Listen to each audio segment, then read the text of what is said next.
put your headphones on. Today's episode is about all the things nobody notices, but everybody treats like they're automatically your job. Our guide today is Psyche. She isn't a warrior. She isn't a king. She isn't some monster from an epic. She's a human girl whose name literally means soul.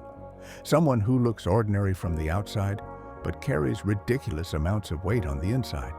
She falls in love with someone she's not allowed to see. Eros only comes at night. No daylight, no face, no proof. Just a voice, a touch, and a promise whispered in her ear. Trust me. At first, Psyche really does trust him. She builds a life for herself in the dark. She talks, laughs, loves. Even the way she arranges the rooms, her routines, the rhythm of her breathing shapes itself around a man she's never actually seen. The words she chooses, the questions she swallows, the fears she pushes down. All of it is calibrated to this invisible man. This is that invisible labor, being the one who's always understanding so the relationship can stay standing, constantly stepping back so he can be comfortable first, carrying the emotional weight alone. The unpaid overtime no one claps for, no one says thank you for, but somehow everyone expects you to keep doing. Then the pressure starts. Her sister's suspicions, other people's comments, and that thin, annoying voice echoing inside her own head. What if he's lying? What if you really are the only one trying? What if the thing you love only lives in your own mind? One night, Psyche picks up a candle. Just feeling isn't enough anymore. She wants to see. She wants a face for the voice she's built her whole life around. To the question, who are you? She doesn't just want warm breath. She wants a real answer. In that moment, when the candle's shaky light cuts through the dark, that's where this episode actually begins. On that razor-thin line between healthy trust and wiping yourself out, between believing and erasing yourself, between the suffocating exhaustion of always being the one who tries harder and the quiet hunger to finally see a return on everything you've poured in. Today, we're not just telling her story. Today, we're asking a question that probably echoes in you too. How much invisible work do love, friendship, or family really have the right to ask from you? Psyche's candle is actually in all of our hands. Some of us never light it. We think, if I question it, I'll ruin it. Some of us already lit it a long time ago and basically burned the whole house down and rebuilt it. But there's one thing we all share. The people you place at the center of your life sometimes hide behind feelings only. They don't always show up with their real faces and their real responsibilities. That night, Psyche lights the candle and sees Eros' face. The myth talks about how beautiful he is, but for us, what matters is this. For the first time, she's looking at the same reality as the person she loves. He's no longer just a man she imagined. He's a real being under the light, with the risk of being wrong about him, with the risk of being hurt. But reality doesn't always treat you gently. Hot wax drips from the candle onto Eros' skin. He wakes up. He runs. And this part feels painfully familiar. When you finally want to see things clearly, when you decide to face the truth, sometimes the person in front of you is more prepared to run than to stay. Because your invisible labor was built to protect their comfort. Once you start asking questions, that comfort starts to shake. Now, be honest with yourself. How many times in your life have you felt guilty just because you said, I just wanted to ask? How many times did you become the dramatic one just because you asked, how long am I supposed to wait? Where do I fit in this? How many times were you labeled the one who ruins the peace just because you said, it doesn't have to be like this? That exact point is the moment Psyche lights the candle, and the pain of that moment doesn't make you weak. If anything, It's the first time you take seriously the self you've been keeping in the dark for years. The story doesn't end here. Would have been easy if it did, and we just said, listen, dear listener, don't light the candle. But life isn't that simple, and myths definitely aren't Eros leaves. Psyche is alone. After all that invisible labor, all that bending and adjusting, all that silence, all she's left with is an empty room and one huge question. What did I do? When a relationship ends, a friendship falls apart, or your role in the family gets shaken, most of the time the first person you blame is yourself. I overreacted. I ruined it. I could have held on a little longer. But the only thing you did was light a candle. You wanted to face reality, to see that the person you love is also human, also flawed, maybe just not investing as much as you are. Sometimes the cost of seeing the truth is losing the fantasy. But don't forget, sometimes the cost of clinging to the fantasy is losing yourself. Psyche doesn't fall into that emptiness and stay there. The real journey starts now. To get Eros back, she throws herself in front of the goddesses, especially Aphrodite. Aphrodite gives her tasks that look impossible: separating mixed seeds, collecting golden wool from dangerous sheep, going down into the underworld, entering the land of the dead to bring back beauty. At first glance, these tasks look like punishment. But we're going to read this episode a little differently. These are the physical form of invisible labor. You've been sorting those seeds for years already. Take that first task. Mixed seeds, lentils, wheat, barley, chickpeas, all thrown together into one chaotic pile. Aphrodite says, you're going to separate them one by morning. Now bring that scene into today and just change the labels. You're the one who keeps everyone's schedule in your head. Bills, appointments, birthdays, exam dates, to-do lists. No one sees it, but inside your mind, there's a mountain of seeds. Let's do this now, so tomorrow he's more comfortable. I won't mention this. I don't want to ruin her mood. I'll handle it. They're tired anyway. When you stuff your own mind full just to make other people's lives easier, from the outside, you look calm, collected, mature. On the inside, there's a Psyche up late at night, sorting seeds alone. You want a face for the voice you've built your life around, but you're so busy arranging rooms for that voice that you have no time left to actually see yourself.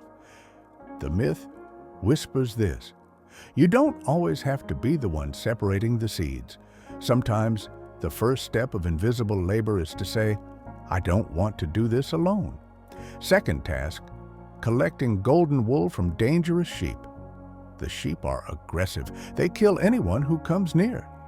This time, the one helping Psyche is nature itself. A voice tells her, wait, don't go when the sun is at its highest. Go in the late afternoon when the wind has calmed down and the pasture is quiet. Take the wool stuck to the trees. There's a quiet lesson here. Not every burden needs to be carried by charging straight at it. Sometimes you have to step back, watch the timing, read the room.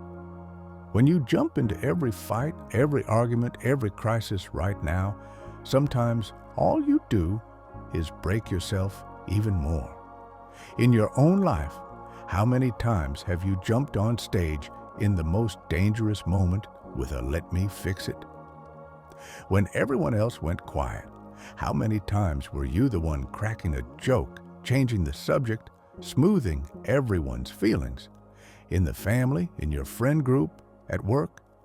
You kept being the one who runs around trying to collect that golden wool.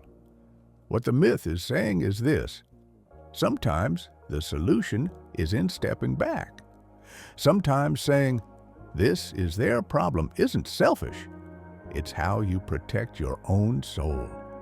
Because the person who keeps running into the fire eventually starts to smell the burn on their own skin. Then comes the underworld. Psyche has to go down to the land of the dead. She has to bring back a box of beauty for Aphrodite. She's warned, don't open the box, don't look inside. But you know how it goes. The moment you tell a human, don't look, you pretty much place a magnifying glass in the center of their mind. Psyche finally can't resist. She opens the box. Inside, there isn't beauty, there's a sleep of death. She falls into a deep sleep, a kind of frozen state. If we translate that scene into today's language, how long have you been trying to stay strong? You keep saying, I'm fine, tucking the weight inside your sentences. Then one day your body just shuts down. You have no energy for anything anymore. You don't want to talk, don't want to argue, don't want to explain. You stop picking up the phone, you don't respond to messages, you stop showing up. That is your soul's death sleep, the price of all the invisible labor you've been carrying for years. Some people call it burnout. Some call it a breakdown. Whatever the name, the same question sits underneath it. Who and what have I been carrying all this time? Now let's talk about you for a moment. Your Eros might be a romantic partner, or a family member, or a workplace, or a friend group. There is definitely something in your life whose face you never fully see, but you've built your whole life around it anyway. Maybe it's a hope you cling to. One day this will finally get better. Maybe it's a relationship you stay in because you think, if I just hold on a little longer, they'll finally understand me. Maybe it's a job you keep because you're thinking, this time they'll appreciate me. Invisible labor sometimes looks like this: taking on tasks no one clearly asked for, but everyone quietly dumps on you because you'll handle it anyway. And you never stop to question it. You're the one who's best at this stuff. You explain things more calmly. You'll sort it out. You're the strong one. Because you're strong, they keep handing you the weight, and over time, you start to believe it too. I can carry it, and you do. But nobody asks the question, do we even realize your shoulders hurt? That's exactly what this episode wants to name, because the tiredness you don't have words for is the one that eats you from the inside out. Eventually, Psyche wakes up. Eros finds her. This time, the story doesn't end with just the love came back. The gods make her immortal. Psyche's journey isn't just about getting her man back. It's actually a journey back to herself. Immortality sounds like a fancy word in myths, but for us right now it could mean this: loving without forgetting who you are, giving without erasing yourself, without leaving no trace of you, without canceling your own existence. Finally knowing the difference between invisible labor and self-sacrifice.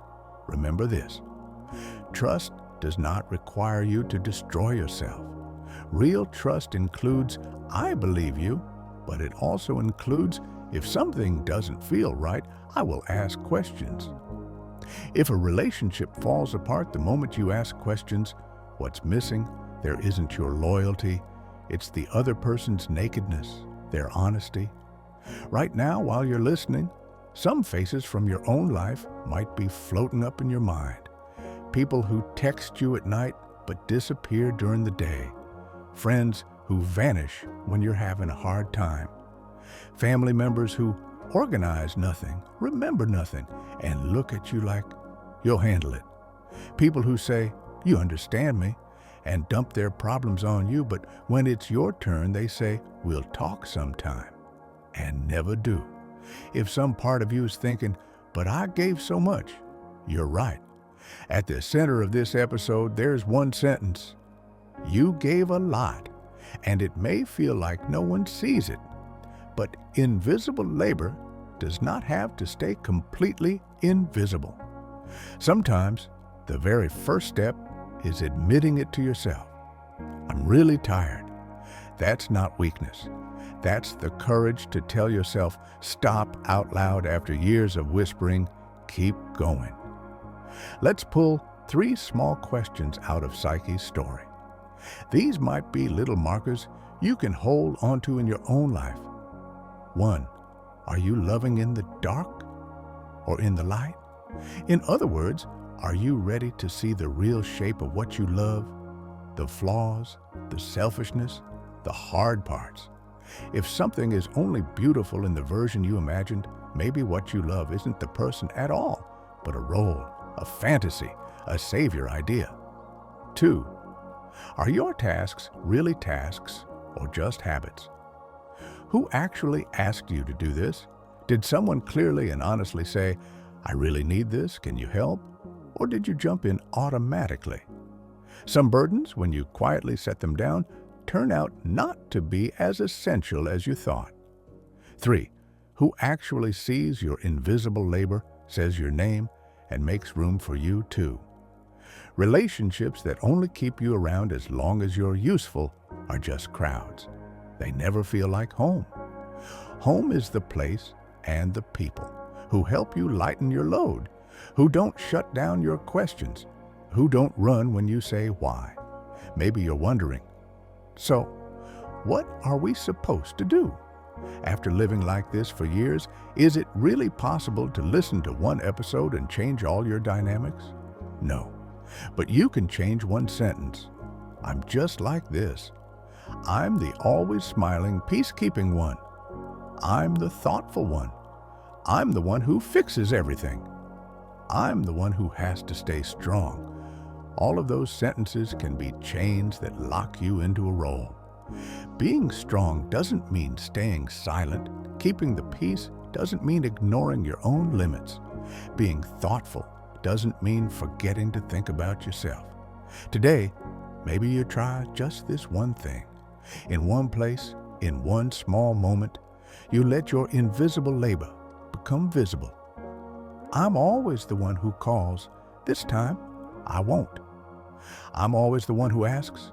This time, I'll wait. I'm always the one who fixes things. This time I'll say, I don't want to do this. A tiny change can reveal a huge truth. When you step back, who actually stays? The scene of Psyche lighting that candle is not a one-time thing. We light candles over and over in our lives, not deleting the text and actually sending it, not postponing the conversation and actually having it, finally saying a sentence you've been swallowing for years.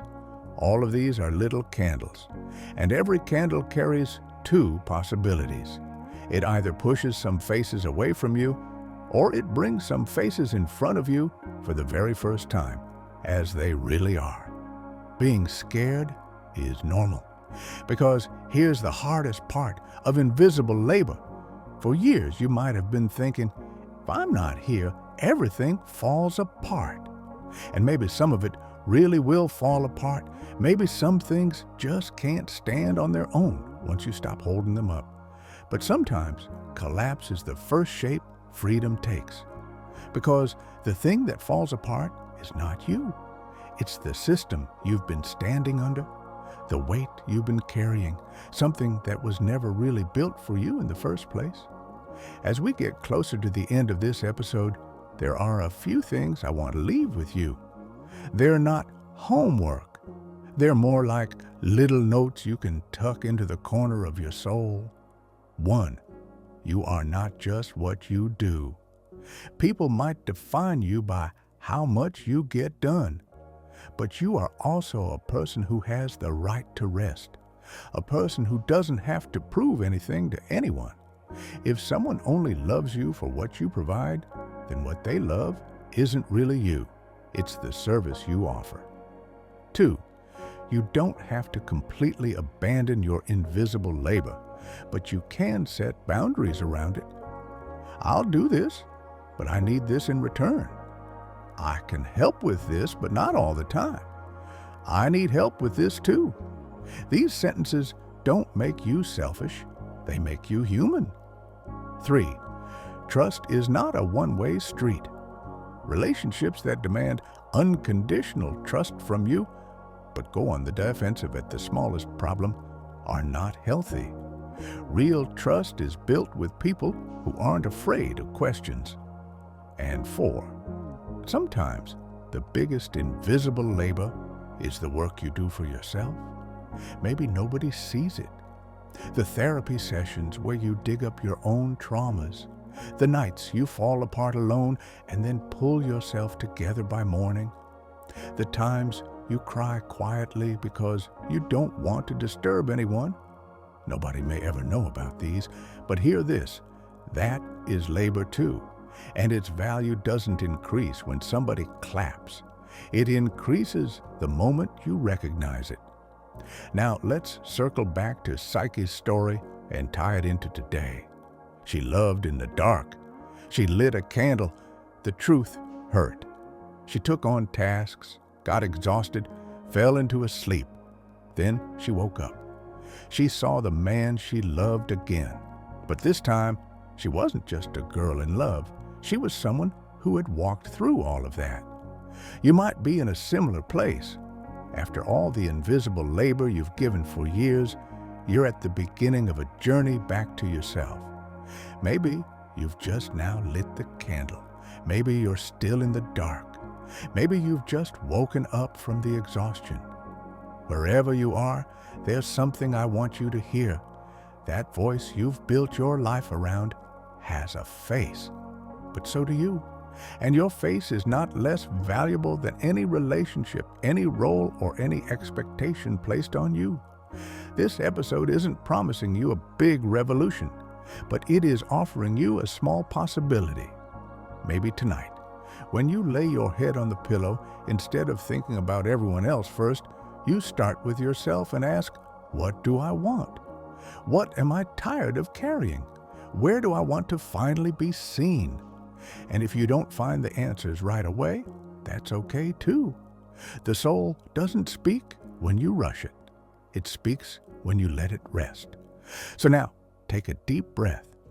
Maybe for the first time in years, you're in a moment where you don't have to prove anything to anyone. You're just listening, and that is enough. While your headphones are still on, there's one last thing I want you to remember. You are not just a side character in other people's stories. You are the main character of your own story. Eros comes and goes. The gods hand out tasks. People expect things from you. But at the end of the day, the only person who can hold a candle up to your own heart is you. So this time, light that candle for yourself. Look at yourself. See your tiredness, your strength, your fear, your courage. And no matter how softly it comes out, say this sentence, I'm here too. That's where hope starts to sprout. Right in the middle of all the invisible labor the world has taken from you, as your own voice slowly rises. And I promise you, once you hear that voice, no darkness will ever feel as dark as it did before.